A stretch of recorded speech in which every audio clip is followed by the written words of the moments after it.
everyone, welcome back once again to the channel, or if you are new here, you are very much welcome. Okay, so today you're going to dive into another important topic that's very, very vital. So it's important for every family, every community, every future: safeguarding and how it affects the black community relating to social worker services. Okay, and with me today, guys, don't play, I went all the way to bring in an experienced mental health nurse in the abroad. Oh, don't play, guys.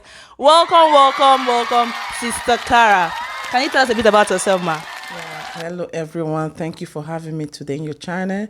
My name is Clara and I'm a mental health nurse, and today we're going to talk about safeguarding. I'm going to talk based on a personal experience. I'm a mom of 4. Wow. And I've also had social worker in my life before. I'm going to talk based on experience and based on the professional aspect. Yes, guys, so grab your pen, ready to jot down because safeguarding matter in the abroad, especially when it relates to children.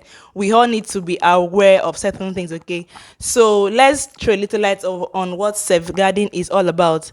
Can you tell us what safeguarding means, like relating to as a profession? Yeah, safeguarding is when there is a red flag or an alert. When, for example, let me just make a kind of example that will make it more easier for our people to understand. Now, we are trying to talk to our black community. Safeguarding is when, for example, your child went to school and start to report some issues about what is happening in your house to the teacher. And when the teacher, they report this kind of issues, and the teacher sense that there is a need that this child can be in a danger. There is a danger in that aspect. For example, the child can just complain and say, my mom flogged me, and they have to see the mark of that beating, that spanking on the body of that child. Then cause for safeguarding. They will alert every other professional. They will alert a social worker to come in and investigate. That is what safeguarding is. Okay, so can you briefly tell us what is the work of a social worker? According to the law, social worker is supposed to be there for the good, for the benefit of the child, not for the parents, not for any other person, but for the benefit and for the safety of the child. Okay, so in general, like they're there to provide and protect the children, The children and from vulnerable harm. adults. Yeah, they're there to protect children, vulnerable adults, and anybody that might be in harm, in danger. Yeah. Okay. So now, how can safeguarding work for us?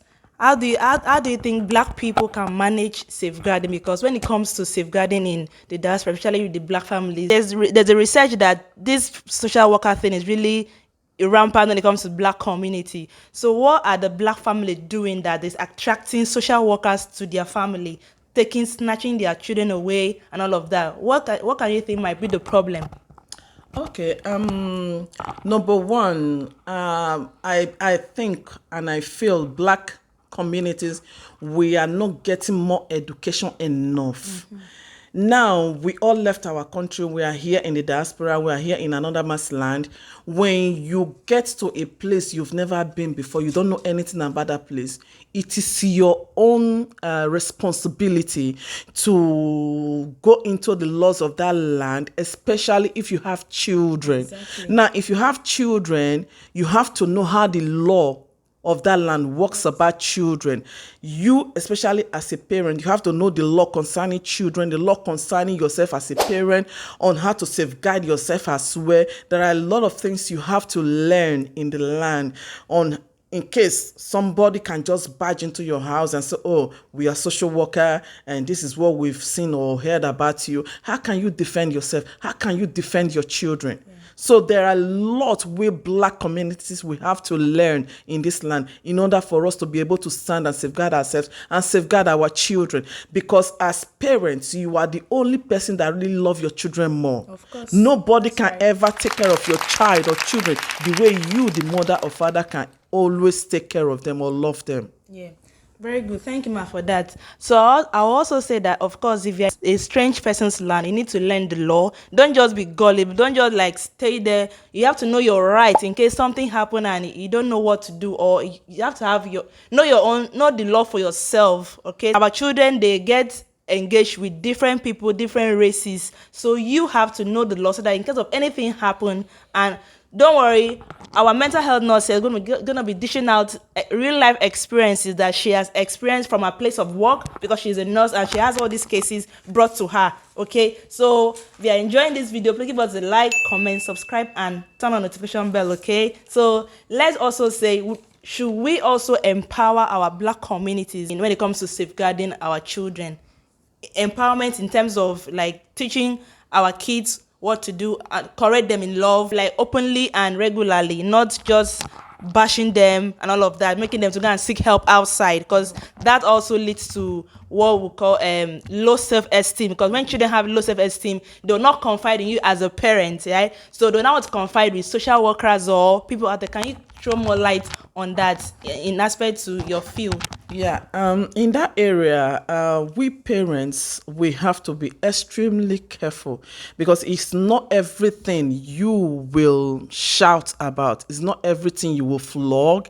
According to the law of the land is not really saying you shouldn't correct your children.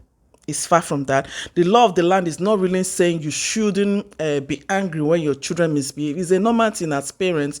You can be angry, you can correct your children, but correct them to an extent. You correct with love. That is what the law is trying to say. You can't say because you are from Africa, oh, in my time, my mother or my father used to flog me when I misbehave like this. Yeah. So when your children misbehave, you just begin to carry cane and begin to flog them. You will lose the trust of that child. That child will never be close to you, because when they get back to school, they teaches them at school different thing, different from what you are telling them.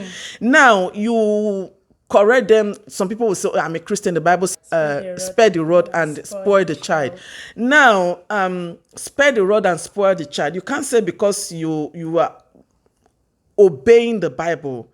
I'm not trying to say we shouldn't obey the Bible. Then you, at the end of the whole show, you will lose your child. Now, there is a way you can correct your child without flogging that child. There is a way. You can take up their gadget, ask them to go to naughty corner, go to bed, don't talk to me. That works so well. It works so well. When you know that very thing they like more. Exactly. Take it from them. Yeah. You see, if when you flog them, that does not even really stop them from doing what they want to do. That's true. But when you take that thing that they love most from them, they will come back. Yeah. They'll come back. Oh, mommy, I'm sorry. Oh, daddy, I'm sorry. So our black community should begin to learn how to handle their children. This is diaspora. This is, especially in this place, United Kingdom, the law here about children. They take children very, very serious. Very, very serious. So we should learn. If you don't know, go and begin to make research. Unless if you don't love your children, unless if you want your children to end up in care. Because care is not the best way for your children to end up.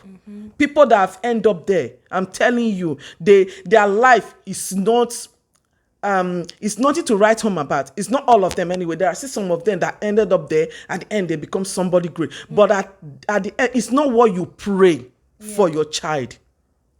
It's not what you pray for your child. So parents, go and learn.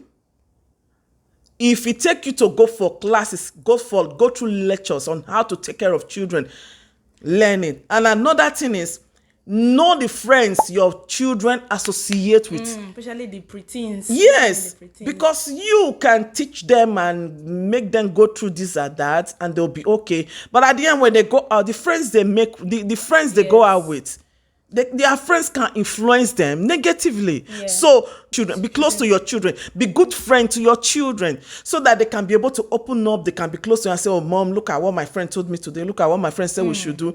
But if you are not a friend to your child or to your children, they can't easily open up. If you are that child that when that is coming, everybody behave. Oh, that is coming.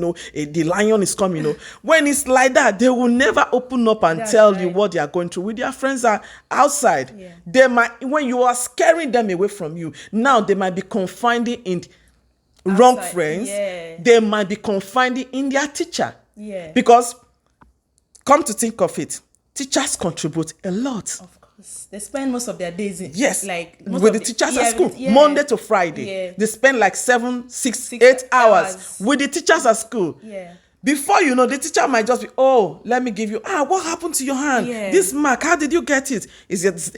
Teachers do ask them questions at school. Mothers, be careful. Fathers, be careful. They ask them a lot of questions about you, their parents, at school. And I also add as well, as parents, report any concerns first, so that your teachers will not notice that first. So you have any concerns regarding your child or anything, report it to the authority first. If you see any mark or anything, report it first, so that you move your head when when there's trouble, okay? And as parents as well, we should also encourage safe conversations, okay, around mental health. Most children go through trauma, we don't know, but if you don't encourage this conversation with them, they won't be able to open up to us. That's like what my sister just said now, okay? So we have to be our children's friend. Do you understand? So encourage self conversation, not out of spite, but out of love, okay? And I also say this, that to all black parents, there are different ways for us to discipline our kids. I know in the heat of the moment, we want to hit, we want to flog, we want to like use the African way, but let's behave like the Romans, since we are in the Rome now. Okay, so the law in the land says don't hit, don't beat, don't do all those things. So to avoid that, because obviously these kids, the way their teachers, they discipline the different way, the way we discipline our kids, okay? And the truth be told, these teachers, they don't flog them, but the children respect them even more than we, the parents. Why is it so? Do you have any idea? Yeah, because the teachers try to make the children believe they love them more than the parents. Now, the teacher don't flog. The teacher, there is a way he will be serious. The child will know that this teacher is serious and I have to behave myself. Now, you, father or mother, you choose the style of flogging. Now, you are scaring the child away from you. There is a way you handle issues. At the moment, you might be angry within you, but just keep it aside, calm down, listen to that child. Now, try to pet the child, don't worry, I'm not angry. So that when next time, he or she will be able to have that courage and say, oh, my mom will always support me, even if it's wrong. She will tell me not to do it again. And they will open up. So you'll be able to know how to advise that child in case of next time. Teachers, they go close to the children. They ask them a lot of questions at school. Yeah. They just give them biscuit, give them chocolate, and begin to ask them questions. I have a personal experience about this. My own children, they begin to throw questions back and from. Before you know, social worker was not involved. If not because of God that stood for me, it would have been another different big case on me. But I thank God, God was always there and God stood for me. Now, parents, I was innocent. Parents, please learn to be good friends with your children. Always ask them questions. What happened at school? What did your teacher ask you today? What did you do at school today? Now, no matter how busy you are, there are some children that are even going through bullying at school. Exactly. But because you are not a good friend with your child, and now they are looking for someone to talk to, that bully might even cause depression in them. You don't know. Okay, because the teacher is so nice, polite. You see that word, polite. The teacher is nice and polite with your child. Your child might find a good friend in the teacher and begin to open up and begin to tell the teacher, look at what is happening. And once they start opening and begin to talk, the teacher will be marking it. The teacher will be writing it down in a book, in the file. You won't know. With any little thing that spike, social worker will just come in. Then you begin to ask yourself, where have I missed it? So mothers especially, because we are the one that carried them in our womb for 9 months, please, no matter how busy you are, I know at times you might be overwhelmed, you just need time for yourself, but at least, don't worry, my sister, it will be well. Just make sure you have time for your children, because you are the best person to take good care of your children. You are the best person to love your child the way your children ought to be loved. Wow. Thank you for this gadget, this interesting wisdom you've dished out to us. We really appreciate it, man. God bless you for honoring our invitation. Thank you very much for sharing your knowledge as a profession, sharing your knowledge and experienced mom as well. Thank you very much, and we are so happy to have you on our channel. We'll invite you more to explain more on this for us, okay? Thank you very much, and until next time, bye. Bye.